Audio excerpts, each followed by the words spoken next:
कभी सोचा है कि एक मंदिर सिर्फ पत्थर और पूजा के लिए नहीं बल्कि रहस्यों को दफनाने के लिए भी बनाया जा सकता है। एक ऐसा अजूबा जिसके अंदर एक सदी से भी ज्यादा से एक राज कैद है। जी हां, आज कहानी है कोणार्क के सूर्य मंदिर की।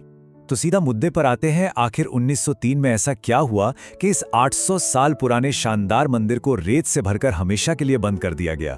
क्या था वो राज जिसे दुनिया की नजरों से छिपाना इतना जरूरी था? चलिए आज इसी रहस्य से पर्दा उठाते हैं। देखिए, कोणार्क से जुड़ी दो बहुत बड़ी पहेलियां हैं। पहली, उस सीलबंद दरवाजे के पीछे क्या है, और दूसरी, पुराने जमाने के जहाजी इसे ब्लैक पैगोडा क्यों कहते थे, एक ऐसा नाम जो जहाजों को डुबोने वाली किसी शैतानी ताकत से जुड़ा था। इस पूरे रहस्य को समझने के लिए हमें कहानी के शुरुआत में जाना होगा। चलिए चलते हैं 13वीं सदी में, जब इस बेमिसाल पत्थर के रथ की नींव रखी जा रही थी। ये कोई मामूली मंदिर नहीं था, बल्कि यह राजा नरसिंहदेव प्रथम की शक्ति, उनकी आस्था और उनके इरादों का एक सबूत था। सोचिए, इसे बनाने में पूरे राज्य की 12 साल की कमाई लगा दी गई थी। ये सिर्फ पूजा के लिए नहीं बल्कि अपनी जीत का परचम लहराने के लिए भी बनाया गया था। और इसका डिजाइन, उफ, वो तो अपने आप में ही एक अजूबा था। पूरे मंदिर को सूर्य भगवान के एक बहुत बड़े पत्थर के रथ जैसा बनाया गया। इसमें 24 पहिए लगे थे जो असल में धूप घड़ी थे, मतलब समय बताते थे। और इस रथ को खींच रहे थे पत्थर के बने 7 ताकतवर घोड़े। लेकिन देखिए, इस मंदिर की असली खूबसूरती सिर्फ इसकी बनावट में नहीं बल्कि इसके पीछे छिपे विज्ञान में है। आइए जरा देखें कि उस जमाने में इतनी कमाल की टेक्नोलॉजी का इस्तेमाल कैसे किया गया था। कहा जाता है कि इस मंदिर का सबसे बड़ा चमत्कार तो इसकी मुख्य मूर्ति थी। एक ऐसी मूर्ति जो बिना किसी सहारे के हवा में तैरती थी। जी हां, हवा में। अब ये कोई जादू टोना नहीं था, ये था शुद्ध विज्ञान, मैग्नेटिक लेविटेशन। एक ऐसी तकनीक जो अपने समय से सदियों आगे थी। तो ये कमाल हुआ कैसे? हुआ यूं कि मंदिर के शिखर पर 52 टन का एक बहुत बड़ा चुंबक लगाया गया। फिर दीवारों के पत्थरों को जोड़ने के लिए लोहे की पट्टियों का इस्तेमाल हुआ, और इन दोनों के बीच बने मैग्नेटिक फील्ड में मूर्ति बिल्कुल सही जगह पर हवा में तैरने लगी। कमाल है ना? अरे ये तो कुछ भी नहीं, मंदिर के पहिए मिनट टू मिनट सही समय बताते थे। वो 7 घोड़े सूरज की रोशनी के 7 रंगों को दिखाते थे। ये बात न्यूटन से 400 साल पहले पता थी। और सबसे बड़ी बात, ये सब बिना सीमेंट के बना था, सिर्फ इंटरलॉकिंग पत्थर और लोहे के क्लैंप्स से। सच में ये विज्ञान का एक जीता जागता म्यूजियम था। लेकिन इसे बनाते वक्त एक बहुत बड़ी मुसीबत आ खड़ी हुई। कारीगर वो आखिरी 52 टन वाला चुंबकीय पत्थर शिखर पे लगा ही नहीं पा रहे थे।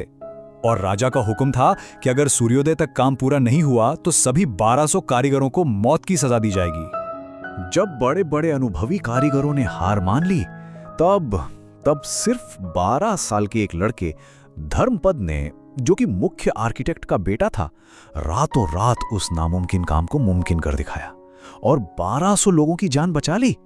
लेकिन कहानी यही खत्म नहीं हुई। उन 1200 कारीगरों का मान रखने के लिए कि एक बच्चे ने उनका काम पूरा किया, धर्मपद ने उसी शिखर से कूदकर अपनी जान दे दी। ये कुर्बानी की कहानी आज भी कोणार्क की दीवारों में गूंजती है। तो फिर सवाल ये उठता है कि इतना शानदार, इतना मजबूत मंदिर आखिरकार खंडहर कैसे बन गया? क्या हुआ इसके साथ? इसकी बर्बादी के पीछे 2 बड़ी वजह बताई जाती हैं। एक, काला पहाड़ नाम के एक हमलावर ने इसे बहुत नुकसान पहुंचाया, और दूसरी कहानी वो उस विशाल चुंबक से जुड़ी है।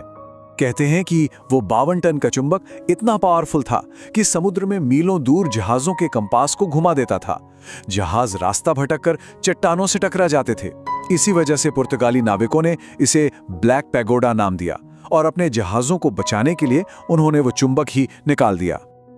और देखिए किस्मत का खेल, जिस एक चुंबक ने इस मंदिर को इतना खास बनाया था, उसी के हटने से पत्थरों का पूरा बैलेंस बिगड़ गया और धीरे धीरे वो आलीशान टावर ढह गया। चलिए अब सदियों का सफर तय करके सीधा आज के समय में आते हैं, क्योंकि कोणार्क के रहस्य का एक नया और शायद सबसे रोमांचक अध्याय अब लिखा जा रहा है।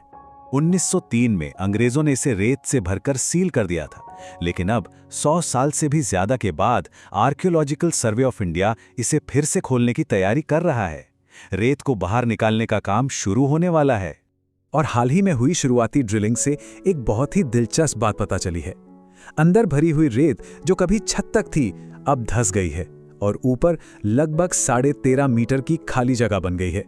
इसका मतलब साफ है, उस सीलबंद हॉल के अंदर अब एक बहुत बड़ा अनछुआ कमरा है जो एक सदी से भी ज्यादा से अंधेरे में कैद है। सोचिए उस अंधेरे में क्या क्या राज दफन हो सकते हैं। लेकिन ये काम आसान नहीं है।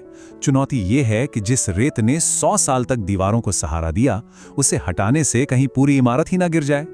इसलिए आज पहला मकसद है रेत को सुरक्षित निकालना और फिर उस रहस्य का अध्ययन करना जो इतने सालों से छिपा है। तो जैसे जैसे वैज्ञानिक और इतिहासकार बहुत सावधानी से आगे बढ़ रहे हैं, पूरी दुनिया की नजरें कोणार्क पर टिकी हैं और हम सबके मन में बस एक ही सवाल है, 123 साल बाद उस अंधेरे कमरे में कौन से राज हमारा इंतजार कर रहे हैं।